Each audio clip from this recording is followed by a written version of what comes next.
I am Scott Mitchell from the Silver River Museum. Obviously, I'm not at the museum. I'm actually in my living room because we have a much better Wi-Fi signal at home. But every other week, I bring a museum mystery object to you guys virtually through the computer. And we have been talking about Spanish Heritage Month, which was actually in September, but that's a small detail. We're still talking about the importance of Spanish history in Florida.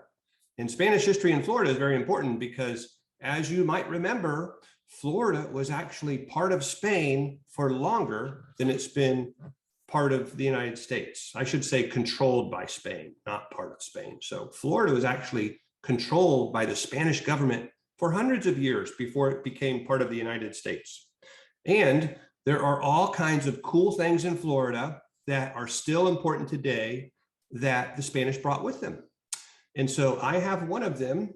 And before I get started, teachers, if you had a chance to print out the little handout, that's great.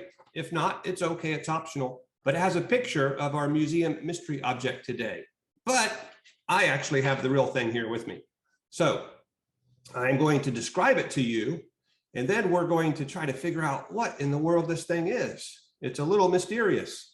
Some of you might have an idea, but these are not common. When you go to the mall or you go to the grocery store or the hardware store, you don't see these things on the shelf. I will describe it to you. It's pretty long, right? And it's hard. It's made out of metal. It's all one piece. There is a handle on this side, right? And a long handle. And then there's this funny contraption that has what looks like a couple of letters. And these are metal. And so what do you think this is? And what do you think it was used for? It's a mystery. And it has to do with the early Spanish, not necessarily the explorers, but the Spanish people who helped to settle Florida back in the 1600s and 1700s, way back in the old days. Okay, I already see a couple of teachers sending me chats with their names and the school and what grade they have, how many kids they have. If the rest of you teachers could do that for me, that helps me keep track of who I'm talking to. But in the meantime, teachers, let's have your students talk a little bit. See if they know what this might be. Let's have some ideas or some suggestions sent in the chat, and then we can talk about it. And I've got a great PowerPoint with a bunch of cool slides. Okay, I see one already. It says a tool you put in the fire and burn it for a tattoo. Well, that's getting close. I see another one that says brander. That's getting even closer. So this is what we would call a brand. And a brand is a tool that you would use to mark an animal to show ownership. And when the Spanish came to Florida, they brought animals like cattle, horses, pigs, farm animals, basically. The Native Americans did not have those animals. So if you get a bunch of ranchers, right? Oh, the other thing too is they didn't have fences everywhere. So they would bring all these cows with them, and the cows would just get out in the woods and they weren't really wild cows, but they weren't in a field that was all fenced in. So when you wanted to get those cows, you'd have to go round them up and catch them, right? And I'll talk more about that later. But you would have 2 or 3 families where the cows were all together. So how do you keep the cows separate? How do you know who owns which cow? Because after a while, if there's a bunch of cows in the woods, they all start to look alike, right? So you would take a brand and you would have your special mark on the brand. Each brand was different to show like the family's initials almost like your little signature. All right. So you would heat up the brand in the fire, and then you would catch the cow, and you would actually put this on the cow's hide back on their backside, and it would actually burn the mark into the skin. Now, it sounds pretty mean, and I'm sure it hurts the cow a little bit, but cows are pretty tough. And you have to remember that these were farm animals and they weren't pets. So the ranchers, they were more concerned with making a living. these cattle were how they would, this was their job. This was how they made money. This was how they got their food.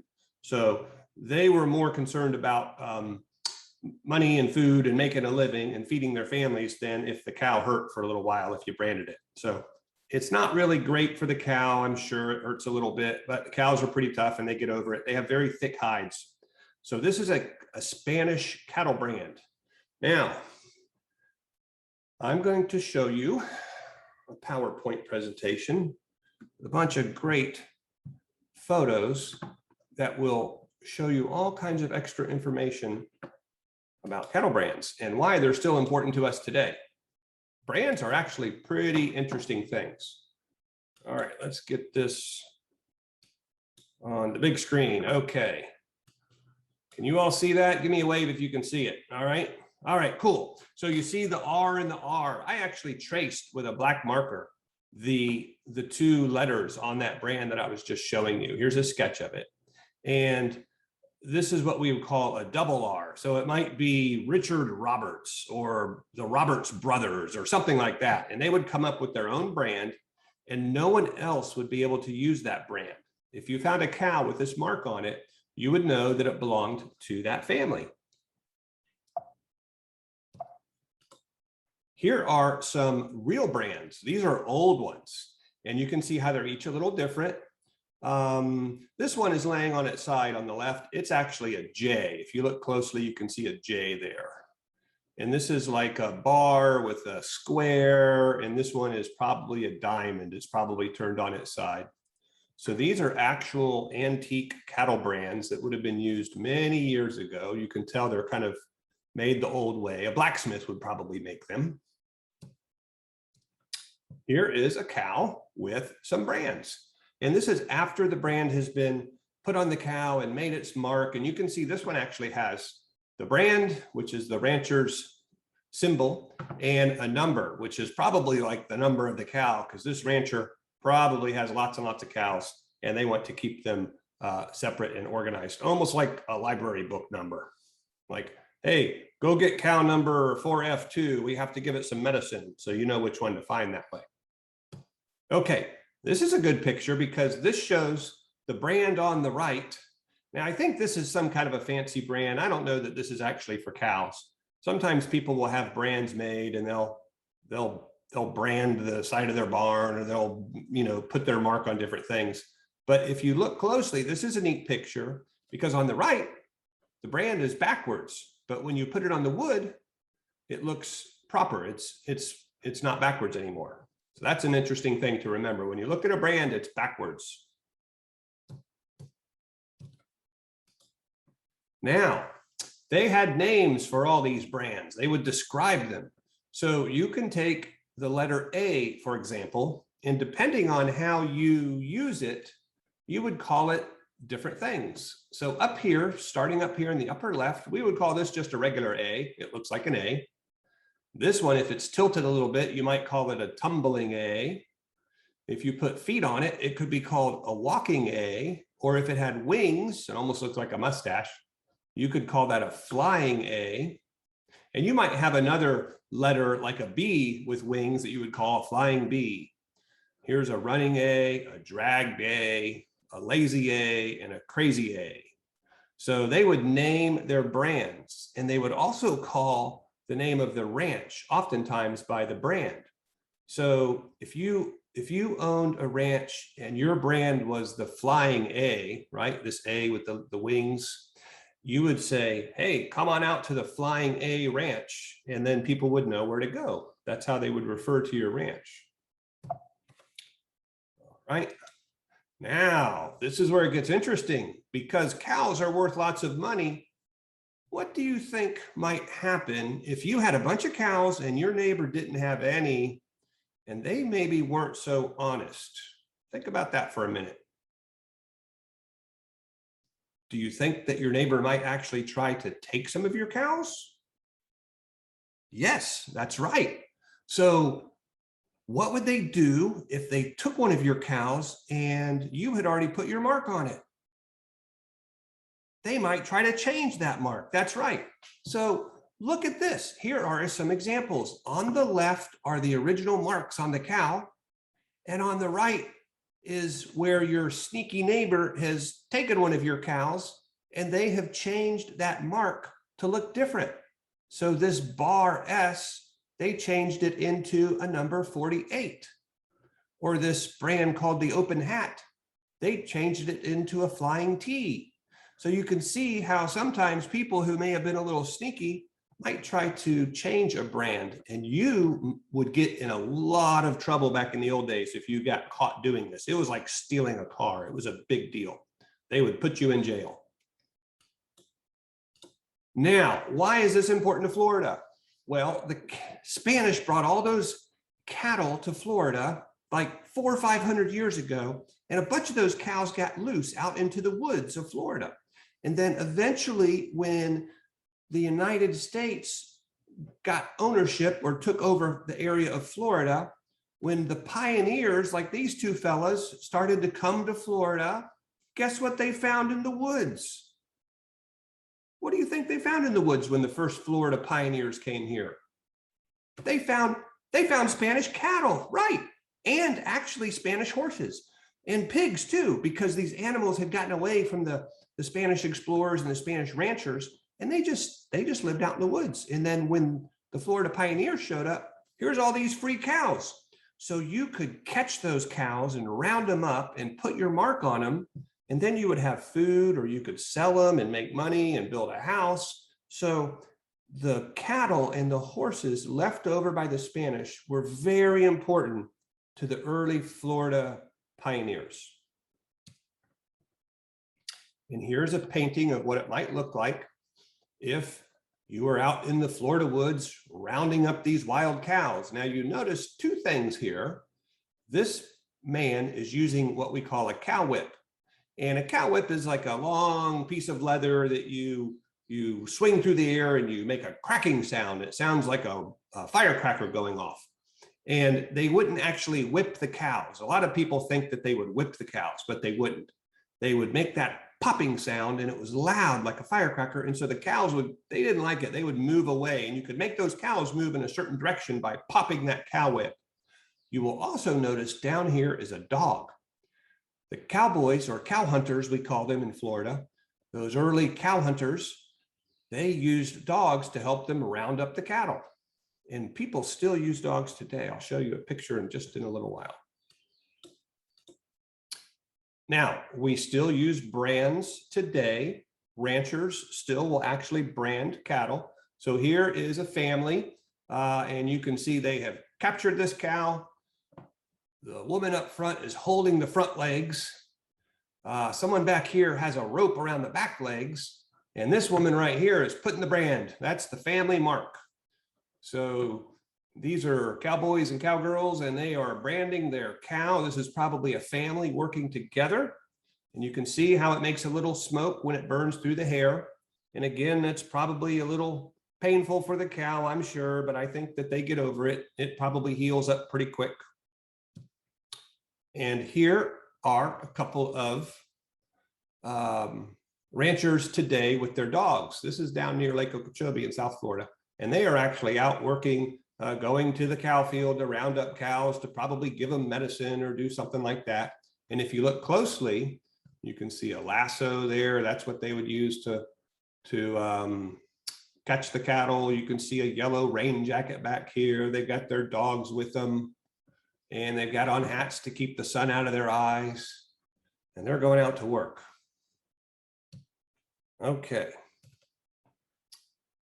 I had one slide in here that got missed. Let's see.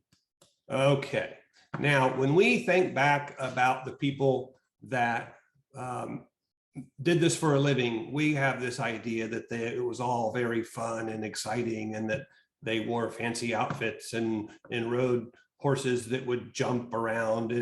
And in reality, what it was very hard work, hard and dirty work sometimes.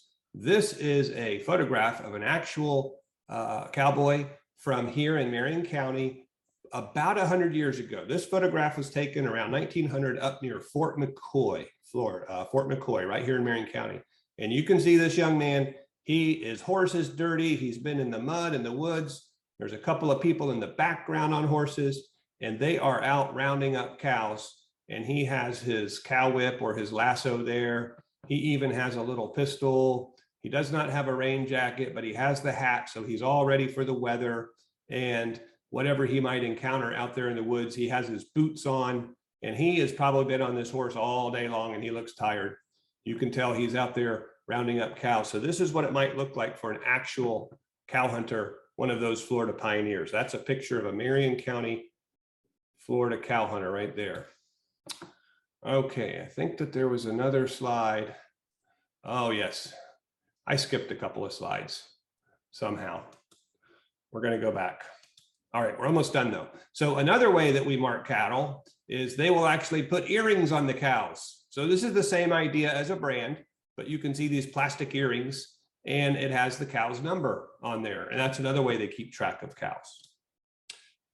This is an interesting little slide here. These are some of the old Spanish brands. This is what the old Spanish marks look like back from the 1700s, I guess. So these are Spanish cowboys, and they called themselves vaqueros with a V, vaquero. And this is what they might look like in real life.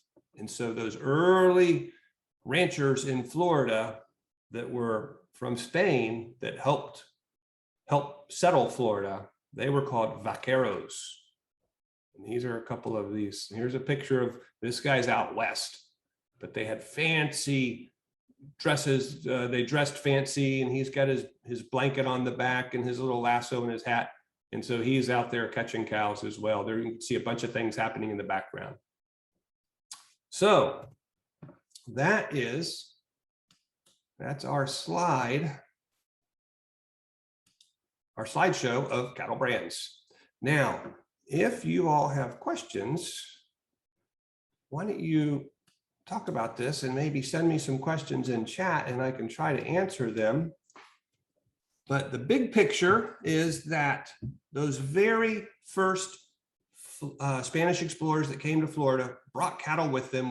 The Native Americans, the Indians, did not have cattle or horses or pigs. So the Spanish explorers and pioneers brought those with them.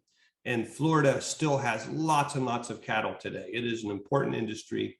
There are big cattle operations, and Marion County, where we live, is pretty well known for ranches that raise horses and also some cattle as well. So people still make their living working as ranchers right here in Florida, and they still use things like the cattle brand that the Spanish explorers and the early Spanish ranchers brought with them. So teachers, if your students have any questions, you can send them to me in chat. And I want to know, has anyone ever seen a cattle brand before? If you come to the museum on the weekend, the Silver River Museum, we actually have an exhibit case in the back room that has 3 or 4 old Florida cattle brands in it right here from Marion County. Okay, here's a question. How heavy is the cattle brand? It is, let's see, you know, a 2-liter bottle, like a drink bottle, like a big giant bottle of Coke, right? You would see in the grocery store. It feels about like that. It probably weighs, oh, maybe 4 pounds, something like that. So this brand came from the museum. Someone donated it, and I'm not sure if this is from Marion County or someplace else in Florida. So it was at the museum when I got hired there years ago. So it is a Florida brand, but I do not have the information about where it came from specifically. One other interesting thing about brands is that let's say you owned 500 cows and you had a big ranch and your brand was the Double R, and you decided, you know what, I'm going to retire. I'm going to move to Hawaii. I don't want to be a rancher anymore. And you would sell your ranch and you'd sell all your cows. The new owner of the ranch, whoever bought your cows, the brand would go with the cows. You could not use that brand anymore if you sold those cows. It would stay with the ranch. All right, we have a few more questions. Did they use this on different animals besides cows? Yes, sometimes, well, oftentimes They would also brand their horses. Horses were worth lots of money, even more money than a cow, I think, because they would be trained and they would do certain things. And so they would brand horses as well. And I think with the hogs and the pigs, they had a different way of marking them. They would mark their ears, but I don't think that they would brand them. So mainly cows and horses. Okay, how long does the brand have to be held in the fire before putting it to a cow's hide? Let me go back to my slides, because I do have a picture there that I think I did not show you. And it depends on how hot the fire is. The brand has to be, maybe I did show you this, but I want to show it to you again. The brand has to be in the fire long enough to turn red or glow. And you can see that it is smoking. It is so hot, the metal has started to glow and turn red. And that's how it should look when they put it on the cow's hide. So the question is how long it should be in the fire. It depends on how hot the fire is. If the fire is really, really hot, you might put this in and you just put the end of it in. You don't put the whole thing in, you just put the end of it in. And when the end gets nice and red, glowing red, then you know it's hot enough. And they would usually make like a campfire on the ground. All right, those are great questions. Send me some more. And why are cows so important to Florida? Well, we have, that is a job in Florida for lots of people, and people will buy cows for food. That's where we get steak and hamburger and things like that from. But also too, they sell cattle to make other cattle. So it's kind of a big industry here in Florida. All right. Did people trade goods to get a blacksmith to make them a brand back in the old days, or did farmers know how to make them? Oh, this is a great question. Okay, well, not everybody could make a brand, because you had to be a blacksmith to be able to get the metal really hot and bend it and shape it the way you wanted it. And so you had to have special equipment also, like the forge, the big oven where you would get the metal super hot. You had to have metal. You had to have the tools, the hammers to hammer it into the right shape. So only blacksmiths could make brands. Now, a really big ranch might have their own blacksmith. So the blacksmith at a particular ranch would make brands and would fix wagon parts and things like that. If you were a pioneer living on the Florida frontier and you wanted to get a brand, you would have to go see a blacksmith and ask them for one. If you didn't have money to pay, you might say to the blacksmith, well, I'll trade you 2 barrels of corn for a brand, or I'll trade you a certain amount of bacon or steak or sugarcane syrup for a brand, and you would trade things that way. So when people didn't have a lot of money, they would actually trade for things. All right, can the brand be different colors or materials? Well, I think almost all brands that I've seen are made out of iron. And so the iron turns kind of this dark gray or black color over time. So I think almost all brands are iron. It's just because it's tough and it gets nice and hot. And iron pretty much usually turns black with a little bit of age. So they're all made out of iron and they're all usually pretty dark color. Okay, are the brands typically the same size, or do some make their larger or smaller? They will be, this size. You can see how big my hand is. So this is like the size of an orange, right? They might be a little smaller, not too much, because you want to be able to see that mark on the cow, right? And you have to be able to see it from a little ways away. So they're usually about this big as an orange, sometimes maybe as big as a grapefruit, but usually about between those two sizes. And again, that's so you can see the brand. So they don't get much smaller than this, and they don't get too much bigger because it makes too big of a mark. All right. Do the babies get branded also? When they get old enough, they do. They will actually catch them after the first year. Once a year, they'll go out and they round up all the cattle and they will catch the calves and they give them medicine to keep them from having worms, and they would brand them and they might do other things, but that is how they show that they own that cow. So it's important, because if you got a cow running around without a brand, one of your neighbors might catch it and put their own brand on it, right? All right. Let's see. Oh, I think that another thing is that the handle is usually pretty long on these because the end gets so hot. All right. Students want to know what sugarcane syrup is. Oh, right. Sugarcane syrup. Sugarcane is a plant that grows in Florida and it looks like bamboo. But the inside of the bamboo is hollow, and that's different from sugarcane. The inside of sugarcane, it's like a big tall grass, is full of sugar water. And so we still grow sugarcane in Florida today, but the pioneers, this was how they would get their sugar. And sugar is great for biscuits and pancakes, but it's also important for preserving meat. So you would, and think about this, where would you get sugar if you were a pioneer? And there was no grocery store. So where would you get sugar? You'd have to grow sugarcane, that's right. So you would grow the sugarcane, and in the fall, you cut down the sugarcane and you squeeze the juice out of it, and it looks like old dirty sweet tea. And you would collect all that sugarcane juice and you would cook it in a big kettle to get a lot of the water out. A lot of the water would evaporate, come out as steam. And then what's left is a nice thick sugarcane syrup. And you could even make that even thicker. You could keep cooking it till it turned into thick brown sugar. But that's how the Florida pioneers would get their sugar. So sugarcane syrup was something that was important. It was hard to get. You had to grow the sugarcane.